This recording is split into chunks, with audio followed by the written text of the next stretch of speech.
পৃথিবীর সবচেয়ে ত্যাগী মহিলা কাকে বলা হয়? সঠিক উত্তরটি হচ্ছে হযরত খাদিজা রাদিয়াল্লাহু আনহাকে। ফেরেশতাদের প্রথম সর্দার কে ছিল? সঠিক উত্তরটি হচ্ছে ইবলিস। পৃথিবীর সর্বপ্রথম নবী কে? সঠিক উত্তরটি হচ্ছে হযরত আদম আলাইহিস সালাম। মক্কা বিজয় কোন মাসে হয়েছিল? সঠিক উত্তরটি হচ্ছে রমজান মাসে। জিন জাতি কিসের তৈরি?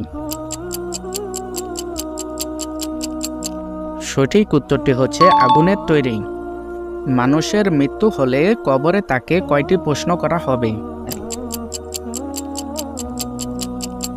সঠিক উত্তরটি হচ্ছে 3টি। খালিক নামের অর্থ কী? সঠিক উত্তরটি হচ্ছে সৃষ্টিকর্তা। কোন নবী মাত্র 28 বছর বয়সে নবুয়ত প্রাপ্ত হন? সঠিক উত্তরটি হচ্ছে হযরত ইউনুস আলাইহিস সালাম। নিচের কোন নবী 120 বছর জীবিত ছিলেন? সঠিক উত্তরটি হচ্ছে মুসা আলাইহিস সালাম। তাওরাত কথাটির বাংলা অর্থ কী? সঠিক উত্তরটি হচ্ছে আইন। নিচের কোন নবীর জন্মস্থান ইরাক?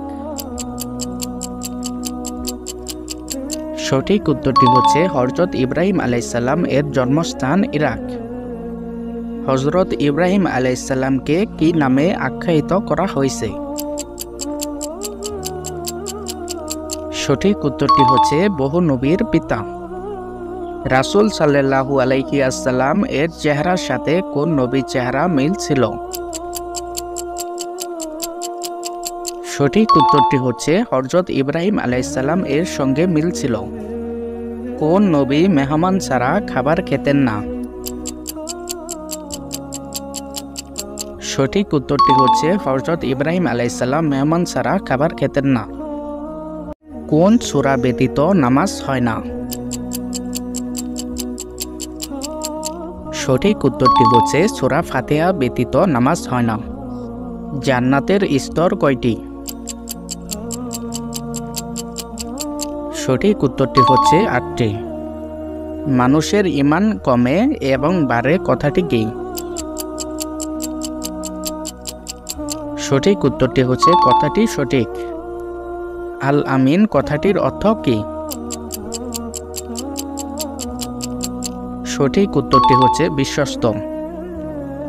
সূরা ফাতিহার মোট আয়াত সংখ্যা কয়টি? সঠিক উত্তরটি হচ্ছে 7টি। হযরত আদম আলাইহিস সালামের জন্ম ও মৃত্যু কোন দিন হয়েছিল? সঠিক উত্তরটি হচ্ছে শুক্রবার দিন। নিচের কোনটি 3 আয়াত বিশিষ্ট সূরা? সঠিক উত্তরটি হচ্ছে সূরা কাউসার। কোন বাদশাহ তার সম্পত্তি সহ জমিনের নিচে ঢুকে গিয়েছিল? সঠিক উত্তরটি হচ্ছে কারুন বাদশাহ। নিচের কোন জায়গায় নামাজ পড়া যাবে না? সঠিক উত্তরটি হচ্ছে কাবাগরের ছাদে। আল্লাহ ছাড়া অন্য জিনিসের শপথ করা কোন ধরনের গুনাহ? সঠিক উত্তরটি হচ্ছে শিরক। রাসূল সাল্লাল্লাহু আলাইহি ওয়াসাল্লাম এর উম্মত হয়ে জন্ম নেওয়া কোন নবীর আশা ছিল? সঠিক উত্তরটি হচ্ছে হযরত মুসা আলাইহিস সালাম এর। বিশ্বের মোট মুসলিম দেশের সংখ্যা কয়টি? সঠিক উত্তরটি হচ্ছে 57টি।